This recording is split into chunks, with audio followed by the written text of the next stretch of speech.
Hello everybody and welcome. In this video I'm going to show you how to charge your phone using your speaker JBL Flip 7.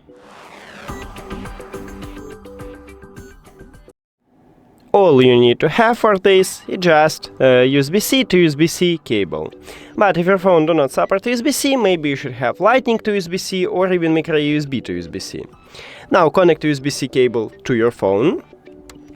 And next, at the back side of the speaker, we have also USB-C port.